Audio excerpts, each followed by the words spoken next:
Good evening everyone, my name is Mohammad Aslam. So last class में हमने complete किया था इफेक्ट्स के बारे में, जो इंडायरेक्ट इफेक्ट पढ़ा था। आज हम उसके एप्लीकेशंस की बात करेंगे। तो एप्लीकेशंस की बात करें, जो भी आपके पास इंडायरेक्ट इफेक्ट है, so that are used in the applications of the to compare the stability of intermediates. Intermediates की स्टेबिलिटी को कंपेयर करने के लिए हम लोग इंडायरेक्ट इफेक्ट का यूज करते हैं। And the second thing is to compare the acid and base strength. Acid या बेस स्ट्रेंथ जब हम लोग कंपेयर करते हैं किसी भी मॉलिक्यूल्स का, तो फिर वहां पे हम लोग क्या करते हैं, इंडायरेक्ट इफेक्ट को यूज करते हैं एज एप्लीकेशन। की एप्लीकेशन क्या है इंडायरेक्ट इफेक्ट का? एक तो कंपेरिजन करते हैं हम लोग एसिड और बेस स्ट्रेंथ का, एंड सेकेंड इंटरमीडिएट्स का। अब बात आती है इंटरमीडिएट्स क्या है, इंटरमीडिएट्स क्या होती है।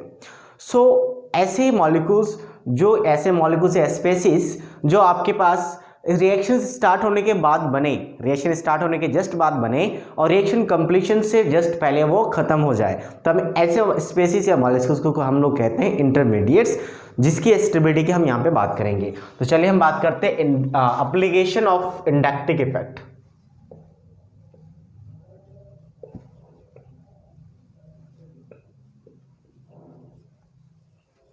Application of I effect.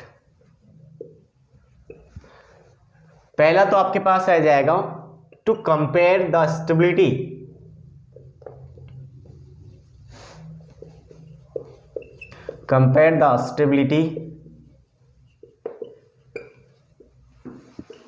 Of, आप ए कर ले आपका इंटरमीडिएट्स,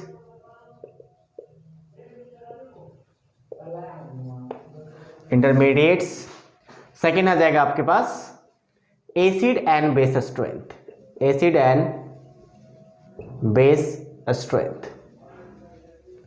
इन दोनों चीजों के लिए हम लोग क्या करते हैं, यूज करते हैं as application of indirect effect.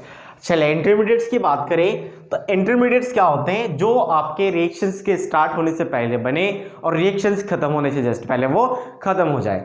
ऐसे स्पेसिस या मॉलिक्यूल्स को हम लोग क्या कहते हैं, इंटरमीडिएट्स। इंटरमीडिएट्स क्या क्या हो सकते हैं, जो बेसिकली हम लोग इस जीएस में पढ़ेंगे, दैट इज आपके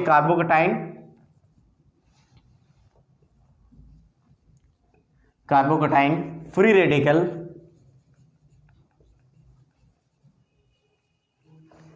या फिर आपके पास हो सकता है कार्बेनाइन, या फिर हो सकता है आपके पास कार्बीन, या फिर नाइट्रीन। बेसिकली सबसे ज्यादा इंपॉर्टेंट आपके पास होता है carbocation and carbanion. This are the intermediates are more priority, इसकी ज़्यादा आपके पास क्या होते हैं, क्वेश्चंस होते हैं, ज़्यादा पूछे जाते हैं। That is your carbocation and carbanion. बाकी हम सबके बारे में डिस्कस करेंगे one by one, carbocation free radical, carbanion and carbene and nitrene. तो इनकी जो इंटरमीडिएट्स है, इनकी स्टेबिलिटी कंपेयर करने के लिए हम लोग क्या करते हैं, इंडायरेक्ट इफेक्ट को यूज करते हैं, क्योंकि स्टेबिलिटी जिसका ज़्यादा होगा इंटरमीडिएट्स का, उसका प्रोडक्ट भी क्या होगा, स्टेबल ज़्यादा होगा, यानी कि वो प्रोडक्ट मेजर्स आपके क्या हो जाएगा, कहलाएंगे। तो चलिए हम बात करते हैं सबसे पहले कार्बोकटाइन का। First we are discussing about कार्बोकटाइन। क्या होता है कार्बोकटाइन? ऐसे स्पेसिस कार्बन के साथ जिसमें पॉजिटिव चार्ज हो, पॉजिटिव चार्ज यानी कि 3 बॉन्ड बनाएगा। इसके पास कितने से, अगर हम इसे ग्राउंड स्टेट की बात करें तो ग्राउंड स्टेट में आपके पास 2s आ जाएगा, और 2p में कितने होंगे आपके पास, 2 इलेक्ट्रॉन। एक्साइटेड स्टेट में क्या होगा, 1 इलेक्ट्रॉन इसका जंप होके किस में आ जाएगा, आपका p में। और यहाँ पे फिर क्या होगा आपके पास, ये 1 इलेक्ट्रॉन अगर यहाँ से हम निकाल लें, अगर 1 इलेक्ट्रॉन यहाँ से निकाल लें तो क्या बन जाएगा आपका, ये पूरा वैकेंट हो जाएगा। अब ये 3 बॉन्ड बना चुका है 3 इलेक्ट्रॉन से, यानी कि p ऑर्बिटल इसके पास क्या है, एक वैकेंट है। समझ आया? यानी कि एक यहाँ से एक्साइट करके यहाँ पे आया, उस इलेक्ट्रॉन ने इसी को डोनेट कर दिया किसी स्पेसिस को, या फिर जिसके साथ ये बॉन्ड पेयर में था वो बॉन्ड पेयर वहां से ब्रेक करके इलेक्ट्रॉन लेके चला गया। इन दैट केस क्या होगा, एक इसका जो p ऑर्बिटल होगा वो वैकेंट रहेगा। इसलिए हमें कहा जाता है कि यहाँ पे जो कार्बोकटाइन बनता है इसका एक ऑर्बिटल वैकेंट होता है, and that orbital is perpendicular to the plane. यानी कि आपके पास ये जो एक्स वाई जेड है, ये ट्रायंगुलर प्लेन में होगा। ट्रायंगुलर प्लेन है तो यहाँ पे 120 डिग्री एंगल्स होगा इनके बीच का, और जो p ऑर्बिटल्स यहाँ पे रहेगा, जो एम्प्टी ऑर्बिटल्स है, that will be the perpendicular to the plane of this X Y Z. Okay हम इसके कैरेक्टरिस्टिक की बात करते हैं, क्या क्या पॉइंट्स आपको मेंशन यहाँ पे कर सकते हैं। तो मैं पॉइंट्स में बोल रहा हूँ, आप इन पॉइंट्स को लिख लिए। फर्स्ट पॉइंट हम कह सकते हैं इसके बारे में, first point that is it has a positive charge, यानी कि इसके पास कौन सा चार्ज है, पॉजिटिव चार्ज। सेकेंड थिंग आपके पास जो p ऑर्बिटल है that is perpendicular to the plane, p orbital empty जो वाला जो है, इम्पिटी वाला p ऑर्बिटल आप लिख ले, empty p orbital is perpendicular to plane, perpendicular to plane. Second thing अगर हम बात करें नंबर ऑफ इलेक्ट्रॉन की, नंबर ऑफ इलेक्ट्रॉन कितने इलेक्ट्रॉन्स हैं यहाँ पे, तो 3 बॉन्डेड इलेक्ट्रॉन है यहाँ पे, 3 बॉन्ड पेयर है, तो 3 बॉन्ड पेयर में कितने इलेक्ट्रॉन होंगे, टोटल 6 इलेक्ट्रॉन। 6 इलेक्ट्रॉन है, सभी के सभी पेयर है, तो ऑब्वियसली ये क्या होगा, नेक्स्ट पॉइंट हम कह सकते हैं ये आपके पास डायमैग्नेटिक है। नेक्स्ट हम क्या बात कर सकते हैं इसके बारे में, नेक्स्ट हम ये बात कर सकते हैं कि इसका ऑक्टेट क्या है, इनकम्प्लीट है, क्योंकि 6 इलेक्ट्रॉन है तो octet incomplete, octet is incomplete, diamagnetic.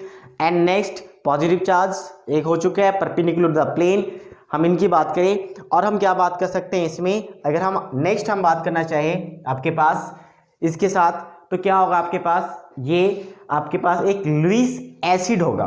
Lewis acid क्यों होगा, आप लुईस एसिड को याद करो, लुईस एसिड क्या होता था, जो लॉन पेयर एक्सेप्टर होता था, ठीक है, लॉन पेयर एक्सेप्टर, जो लॉन पेयर को एक्सेप्ट करे, तो ऑब्वियसली इसके पास वैकेंट ऑर्बिटल है तो लॉन पेयर को एक्सेप्ट कर सकते हैं, लॉन पेयर को एक्सेप्ट कर सकते हैं, तो that is your Lewis acid. Next हम बात कर सकते हैं एक और कि ये एज ए इलेक्ट्रोफाइल भी यूज होता है। इलेक्ट्रोफाइल क्या होता है, इलेक्ट्रोफाइल वही होता है जो कार्बोकेटाइन होता है, यानी कि इलेक्ट्रोफाइल जो इलेक्ट्रॉन लवर होता है, ठीक है, इलेक्ट्रॉन लवर को हम लोग कहते हैं इलेक्ट्रोफाइल, जो इलेक्ट्रॉन पेयर को एक्सेप्ट कर सकता है। तो यहाँ पे भी क्या है, इलेक्ट्रॉन लवर है, क्योंकि वैकेंट ऑर्बिटल है तो इलेक्ट्रॉन पेयर को एक्सेप्ट कर सकता है, इलेक्ट्रॉन पेयर को एक्सेप्ट कर सकते हो, that is a electrophile. So these are the characteristic of this carbocation की, इन सारी बातों को हम यहाँ पे मेंशन कर सकते हैं कि इसमें पॉजिटिव चार्ज है, p ऑर्बिटल है, 6 इलेक्ट्रॉन है तो डायमैग्नेटिक होगा, ऑक्टेट इनकम्प्लीट है, ओके। नेक्स्ट लुईस एसिड है या फिर इलेक्ट्रोफाइल है। अगर हम इसके बात करें कि स्टेबिलिटी हम कैसे देखेंगे, तो स्टेबिलिटी की अगर हम बात करें तो सिंपल है, आपके पास के एक्स वाई जेड 3 यहाँ पे आपके पास क्या है, कोई भी ग्रुप्स या एटम्स ऐड होंगे, अटैच्ड होंगे, तो एक्स वाई जेड कोई भी जो ग्रुप्स या एटम्स जो अटैच्ड हैं, तो यहाँ पे कार्बोकेटाइन यानी कि जो कार्बन पॉजिटिव चार्ज है वो इलेक्ट्रॉन डिफिशिएंट है। आप चाहे तो एक और पॉइंट मेंशन कर सकते हो, this is electron deficient molecules. तो इलेक्ट्रॉन डिफिशिएंट यानी इलेक्ट्रॉन की कमी है तो इसको इलेक्ट्रॉन चाहिए। अगर एक्स वाई जेड जो आपके पास मॉलिक्यूल्स है ये इलेक्ट्रॉन को प्रोवाइड करे, अगर तीनों डायरेक्शन से, क्योंकि हमने इंडक्टिव इफेक्ट पढ़ा था, 2 तरीके का होता है, एक माइनस आई एक प्लस आई। अगर ये plus I that means plus I से इलेक्ट्रॉन डोनेट करता है, इलेक्ट्रॉन डोनेटिंग ग्रुप होता है, और माइनस आई क्या होता है आपका, इलेक्ट्रॉन विड्रॉइंग ग्रुप होता है। तो अगर ये प्लस आई शो करेगा, अगर X Y Z plus I show करेगा तो इलेक्ट्रॉन डोनेटिंग ग्रुप होगा, इलेक्ट्रॉन डोनेटिंग ग्रुप होगा तो यहाँ से तीनों तरफ से इलेक्ट्रॉन हो सकता है डोनेट करे। अगर इलेक्ट्रॉन डोनेट करेगा तो इसके स्टेबिलिटी को इंक्रीज करेगा। द रीजन बिहाइंड इट कि जब इलेक्ट्रॉन डोनेट करेगा तो इसका जो इलेक्ट्रॉन डिफिशिएंसी है वो क्या होगा, कहीं ना कहीं कम हो जाएगा। तो इलेक्ट्रॉन डिफिशिएंसी जब ये कम होगा तो इसकी स्टेबिलिटी क्या होगी, इंक्रीज होगी। तो इस कॉन्सेप्ट से हम क्या कह सकते हैं, जो भी कार्बोकेटाइन है, कार्बोकेटाइन है, ये क्या हो जाएगा, डायरेक्टली प्रोपोर्शनल टू आपका हो जाएगा प्लस आई और inversely proportional to minus I. I hope ये कॉन्सेप्ट क्लियर हो गया होगा, क्योंकि जो कार्बोकेटाइन है ना वो आपका इलेक्ट्रॉन डिफिशिएंट एलिमेंट है, यानी कि कंपाउंड है। तो इलेक्ट्रॉन डिफिशिएंट है तो ऑब्वियसली इसको इलेक्ट्रॉन चाहिए, तो प्लस आई क्या करेगा, उसके इलेक्ट्रॉन डेंसिटी को इंक्रीज करेगा, तो वहां पे क्या होगा, उसका स्टेबिलिटी इंक्रीज होगा। और नेगेटिव अगर माइनस आई की बात करें तो इनवर्सली प्रोपोर्शनल इसलिए हो गया क्योंकि माइनस आई क्या करेगा, इलेक्ट्रॉन को विड्रॉ करेगा, और पहले से ही वो आपके पास इलेक्ट्रॉन डिफिशिएंट है बेचारा, और आप उससे इलेक्ट्रॉन और भी छीन रहे हो, तो इलेक्ट्रॉन तो और भी डिफिशिएंसी इंक्रीज हो जाएगी। तो इलेक्ट्रॉन की डिफिशिएंसी जब इस पे इंक्रीज हो जाएगी तो और भी ज़्यादा क्या हो जाएगा, वो अनस्टेबल हो जाएगा। इस वजह से इनवर्सली प्रोपोर्शनल होता है। चलिए इसके बेसिस पे हम कुछ क्वेश्चंस करते हैं, जो भी हमने ऑर्डर्स देखे थे अभी तक एप्लीकेशंस इंडक्टिव इफेक्ट का, उन ऑर्डर्स पे हम लोग क्वेश्चंस करते हैं। जैसे कि हमने बात किया था एक जगह पे इस तरीके से, मान लो यहाँ पे आपके पास पॉजिटिव है, यहाँ पे हमने क्या किया, 2-2 ग्रुप लगा लिए, एक हाइड्रोजन, और यहाँ पे हमने लास्ट वाले पे क्या किया, एक ही आपके पास ग्रुप लगाए, 2 हाइड्रोजन, पॉजिटिव चार्ज है दोनों में, और लास्ट वाले में हम क्या करते हैं, यहाँ पे एक भी आपके पास CH3 ग्रुप नहीं है, ये सारे के सारे क्या है, हाइड्रोजन है। अगर हम इसकी स्टेबिलिटी की बात करें, अब स्टेबिलिटी की बात करें तो ये CH3 है, हमने देखा था इसको प्लस आई में लिखा था, प्लस आई में यानी कि ये प्लस आई इलेक्ट्रॉन को डोनेट करेगा, इलेक्ट्रॉन को डोनेट करेगा। अच्छा, एक और बात हो सकती है यहाँ पे, एक और बात क्या हो सकती है, हम बात कर सकते हैं इसका हाइब्रिडाइजेशन के बारे में। हाइब्रिडाइजेशन की बात करें तो यहाँ पे पेयर ऑफ एटम्स वैकेंट है, 3 आपके पास बॉन्ड पेयर है, 3 बॉन्ड पेयर पे क्या हो जाएगा इसका sp2 हाइब्रिडाइजेशन, ठीक है। एक और मैंने जो बोला था ट्रायंगुलर प्लेनर है, चाहे तो आप लिख भी सकते हो कि एक और हो सकता है कि ट्रायंगुलर प्लेनर है ये। अब हम बात करते हैं यहाँ पे, अगर यहाँ पे 3 मॉलिक्यूल्स है, 3 आपके डायरेक्शंस में प्लस आई शो कर रहा है, हालांकि एक और इफेक्ट यहाँ पे लग रहा है जिसके बारे में हम बाद में डिस्कस करेंगे। फिलहाल हम इंडक्टिव इफेक्ट में क्या करेंगे, कंसंट्रेशन करेंगे। तो इंडक्टिव इफेक्ट के बेसिस पे देखें तो क्या होगा, तीनों ही ग्रुप्स क्या कर रही है, प्लस आई शो कर रही है, तीनों ही ग्रुप यहाँ पे प्लस आई शो कर रही है, यहाँ पे 2 ग्रुप प्लस आई शो कर रही है। हाइड्रोजन के रिस्पेक्ट नहीं लेते क्योंकि उसको रिस्पेक्ट में सारा सीरीज बनाया जाता है, तो उसके जो आपके पास जो भी ऑर्डर आएगा यानी इसके वजह से जो भी आपके पास यहाँ पे इफेक्ट आएगा उसको हम लोग नेग्लिजिबल मान के चलेंगे। चलिए हम बात करते हैं अब यहाँ पे नेक्स्ट वाले पे, एक ही ग्रुप है, यहाँ पे एक भी ग्रुप नहीं है, यहाँ पे 3 ऐसे ग्रुप है जो इलेक्ट्रॉन को डोनेट कर रहा है, ठीक है। अब 3 ग्रुप इलेक्ट्रॉन को जब डोनेट करेगा, इसकी इलेक्ट्रॉन डेंसिटी को कहीं ना कहीं इंक्रीज करेगा ज्यादा as compare to second one, और यहां से भी जितना इंक्रीज होगा उस इससे ज्यादा होगा, और यहाँ पे तो सबसे कम हो रहा है इलेक्ट्रॉन, यानी कि हाइड्रोजन भी कुछ ना कुछ डोनेट तो करेगा, ये भी डोनेट कर रहा होगा, बट हम हाइड्रोजन के रिस्पेक्ट में ले रहे हैं, तो यहाँ पे क्या हो जाएगा आपके पास, इसको हम लोग 0 मान के चलेंगे। तो ऑब्वियसली स्टेबिलिटी सबसे ज्यादा फर्स्ट का हो जाएगा, फिर सेकंड का हो जाएगा, और फिर थर्ड का, और ये सबसे कम स्टेबल होगा। रीजन आपका प्लस आई क्या कर रहा है, इलेक्ट्रॉन को डोनेट कर रहा है, डोनेट करने से इस कार्बोकेटाइन का जो इलेक्ट्रॉन डिफिशिएंट था, इलेक्ट्रॉन की कमी था, उस इलेक्ट्रॉन की कमी को कहीं ना कहीं ये क्या कर रहा है, थोड़ा सा पूरा कर रहा है। तो पूरा कर रहे हैं यानी कि मान लो ये भूखा बेचारा है, ये 3 लोग क्या कर रहे हैं, थोड़ा थोड़ा अपना रोटी काट के दे रहे कि ठीक है चलो तुम भी थोड़ा सा खा लो। तो यहाँ पे 3 लोग दे रहे हैं तो इसका भूख ज्यादा मिटेगी, यहाँ पे 2 लोग दे रहे हैं तो भूख कम मिटेगी, यहाँ पे एक ही लोग दे रहा है, यहाँ पे एक भी नहीं दे रहा है, ठीक है। तो यहाँ पे उसके रिस्पेक्ट में देखें तो यहाँ इसकी स्टेबिलिटी सबसे ज्यादा होगी। चलिए नेक्स्ट हम ऐसी क्वेश्चंस की बात करते हैं। लेट सपोज आपके पास एक ही तरह का मॉलिक्यूल्स है, CH3 CH2 पॉजिटिव, नेक्स्ट है CD3 CH2 पॉजिटिव, और यहाँ पे है CT3 CH2 पॉजिटिव। अगर हम इसकी बात करें तो यहाँ पे क्या दिख रहा होगा आपको कि यहाँ पे जो कार्बोकेटाइन वाला स्पेसिस है वो एग्जैक्टली सेम है तीनों जगह पे, तो इसको हम अभी कंसिडर नहीं करेंगे, ये तो सेम है। अब इसकी इलेक्ट्रॉन डेंसिटी को कौन ज्यादा इंक्रीज करेगा, कार्बोकेटाइन इलेक्ट्रॉन डिफिशिएंट है, देखो कि कौन ज्यादा इलेक्ट्रॉन डोनेट करेगा, उसकी स्टेबिलिटी सबसे ज्यादा होगी। तो हमने बात किया था कि CH3 CD3 और CT3 में, वहां पे मैंने बॉन्ड में लिखा था कि CT के बीच का जो बॉन्ड होगा वो बॉन्ड लेंथ कम होगा, जिसकी वजह से इलेक्ट्रॉन डोनेट करने की टेंडेंसी ज्यादा होगी क्योंकि वो क्लोजली होता है। तो ऑब्वियसली यहाँ पे इलेक्ट्रॉन जब ज्यादा डोनेट होगा तो स्टेबिलिटी इसकी ज्यादा होगी। तो यहाँ की अगर बात करें तो this will be the order, okay.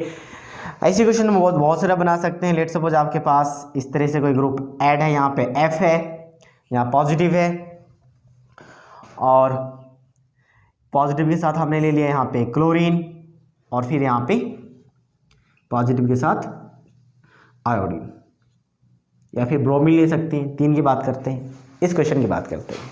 अगर हम इस क्वेश्चन की बात करें तो आप क्या देख सकते हो कि जो चीज सेम है ना आप उस पर कंपेरिजन ना करो। जैसे यहाँ पे ये प्लस आई शो करेगा, ऑब्वियसली ये वाला ग्रुप है आपके पास CH3 डोनेट करेगा, यहाँ भी डोनेट करेगा, यहाँ भी डोनेट करेगा।